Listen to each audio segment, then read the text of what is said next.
Hello बच्चों, आप सभी का हमारे ऑनलाइन यूट्यूब चैनल पर हार्दिक स्वागत है।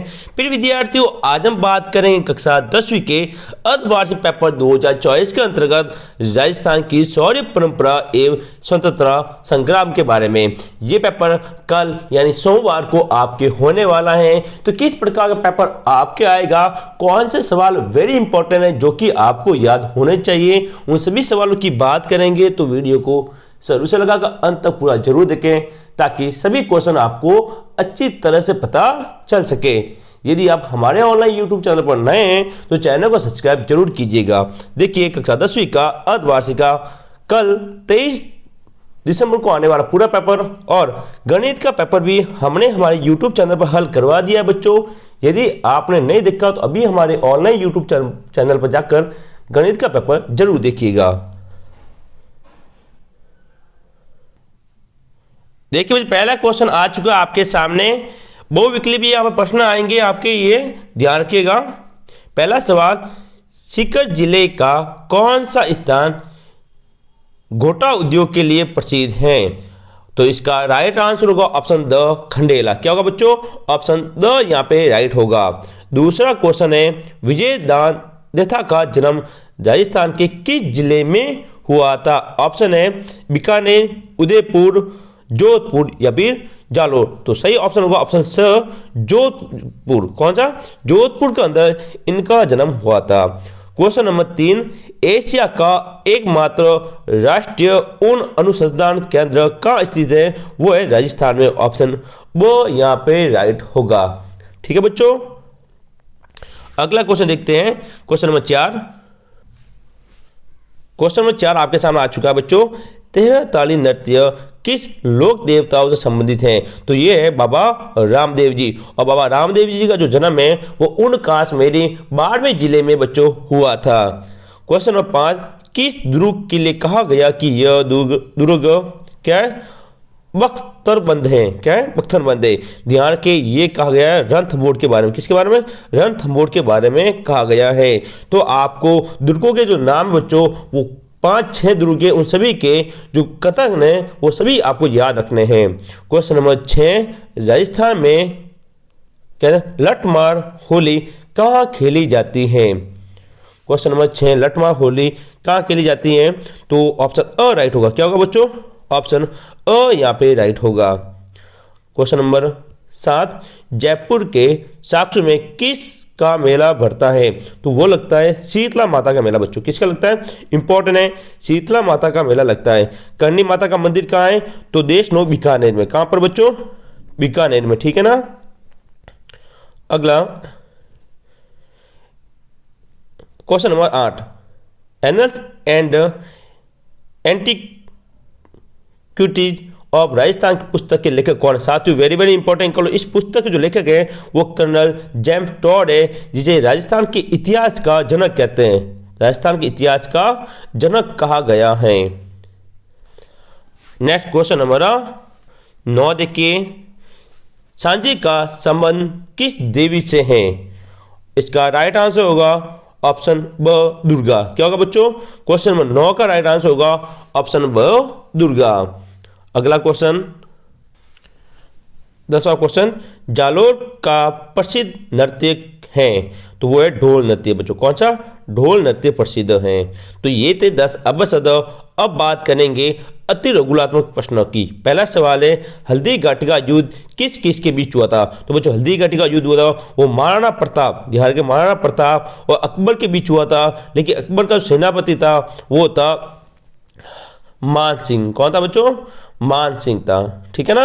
अकबर का सेनापति कौन था? मान सिंह, याद रखिएगा। ठीक है ना। और हल्दी घाटी का युद्ध कब हुआ था वो डेट भी आपको याद रखनी है। नेक्स्ट क्वेश्चन नंबर 2 देखें। क्वेश्चन नंबर 2, धरती धरोहरी गीत के रचयिता कौन है? तो ये है कन्हैयालाल सेठिया। दूसरे का उत्तर होगा बच्चों कन्हैयालाल सेठिया। कच्ची घोड़ी नृत्य किस अवसर पर किया जाता है? तो शादी वगैरह में किया जाता है। जो शादी का अवसर होता है वहां पर कच्ची घोड़ी नृत्य किया जाता है। और ये कहाँ का प्रसिद्ध है ये भी आपको याद रखना है। क्वेश्चन नंबर 4, पाली जिले का सबसे बड़ा जैन मंदिर कौन सा है? वो है रणकपुर जैन मंदिर। कौन सा जैन मंदिर है? रणकपुर जैन मंदिर। क्वेश्चन 5, एरिक डिक्सन ने भारत की मोनालिसा किसे कहा है? वो कहा है बनी ठनी को, बनी ठनी। ओके, क्वेश्चन नंबर 5 का उत्तर होगा बनी ठनी। क्वेश्चन नंबर 6, जीन माता का मंदिर किस जिले में स्थित है? तो ये स्थित है रेवासा सीकर है बच्चों। कहाँ पर है? रेवासा सीकर में स्थित है। फिर विद्यार्थियों, इस पेपर की जो पीडीएफ है वो आपको हमारे व्हाट्सएप ग्रुप में मिलेगी, उसका लिंक नीचे दिया गया है, तो सभी विद्यार्थी व्हाट्सएप ग्रुप को ज्वाइन जरूर करें। अगला 7वां, लोक देवता रामदेव जी का जन्म कहाँ हुआ? तो मैंने पहले ही बता दिया था, ऊंट काश्मीरी बाड़मेर जिले में इनका जन्म हुआ था। और ऊँटों के लिए ध्यान रखें, ऊँट बीमार होने पर किसकी पूजा की जाती है? तो पाबू जी की। ध्यान रखें, कौन से? पाबू जी की पूजा की जाती है। क्वेश्चन नंबर 8, बीकानेर व नागौर के आसपास का क्षेत्र क्या कहलाता है?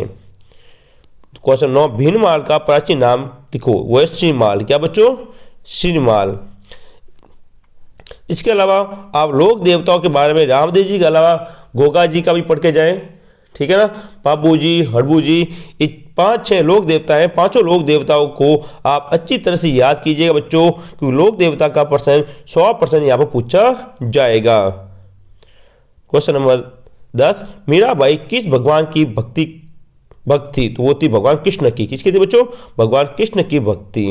अब बड़े क्वेश्चन आ गए हैं। इसमें एक पहला क्वेश्चन है, गणगौर के अवसर पर गाए जाने वाले गीत की 2 पंक्तियां लिखिए। फिर क्वेश्चन नंबर 2, जैसलमेर के 4 प्रमुख पर्यटक स्थलों के नाम। तो जैसलमेर के अंदर बहुत सारे पर्यटक स्थल हैं जहाँ पर आप शाम के दौरे में ले सकते हैं। जैसलमेर का दुर्ग है, नथमहल की हवेलियाँ हैं, पटुआ की हवेलियाँ हैं, तो बहुत सारे यहाँ पर पर्यटक स्थल हैं। अगला क्वेश्चन है, राजस्थान की महिलाओं के पैरों में पहने जाने वाले प्रमुख आभूषण कौन कौन से? महिला पैर में क्या क्या पहनती है? जैसे पायल है, घुंघरू है, वो सभी आपको यहाँ पर लिखना है। क्वेश्चन नंबर 4, राजस्थान में बोली जाने वाली प्रमुख बोलियाँ कौन कौन सी है? राजस्थान में बहुत सारी बोलियाँ बोली जाती है, जैसे कि मेवाड़ी, मारवाड़ी, वागड़ी, शेखावाटी, ठीक है ना, मालवी, रूडाती। तो बहुत सारी भाषाएं बोली जाती है राजस्थान में। तो कौन कौन सी बोलियां? 4-5 बोलियां मैंने आपको बता दी हैं। Question number 5, question number 5, Jaipur के प्रमुख दर्शनीय स्थलों के नाम लिखिए। तो जयपुर का किला है, ठीक है, जंतर मंतर है, हवा महल है, ये सभी इसमें आएंगे। क्वेश्चन नंबर 6, बूंदी शैली की 2 विशेषताएं लिखिए। क्वेश्चन नंबर 7, कन्हैयालाल सेठिया के प्रमुख 2 काव्य ग्रंथ आपको यहाँ पर लिखने हैं। फिर 8वां क्वेश्चन, राजस्थान के उन दुर्गों का नाम लिखें जिन्हें वर्ल्ड हेरिटेज साइट की सूची में शामिल किया गया है। और क्वेश्चन नंबर 9 है, आपको यहाँ पर मिलान करना है कि किसका उपयोग किसके लिए किया जाता है। जैसे पान के लिए किसका उपयोग किया जाता है? फट के लिए, मारना और कावड़ के लिए किसका उपयोग किया जाता है, वो आपको यहाँ पर मिलाना है। नेक्स्ट क्वेश्चन देखिए। अब कुछ बड़े क्वेश्चन आएंगे बच्चों, दीर्घ लघुरात्मक प्रश्न जो 3 अंक का होगा, जहां पे पहला आ चुका है, चित्तौड़गढ़ के किले पर संक्षिप्त टिप्पणी लिखिए। बच्चों, चित्तौड़गढ़ पर जो अलाउद्दीन खिलजी ने किया था, आक्रमण किया था, कौन राजा था, कब चित्तौड़ पर आक्रमण किया गया, सभी बातें आपको यहाँ पर याद रखनी है। फिर दूसरा क्वेश्चन, राजस्थानी चित्रकला की प्रमुख शैलियों का वर्णन कीजिए। कौन कौन शैलियाँ हैं उसमें सभी वर्णन करना है। क्वेश्चन 3, लोकगीत शास्त्रीय संगीत से किस प्रकार भिन्न है बताना है।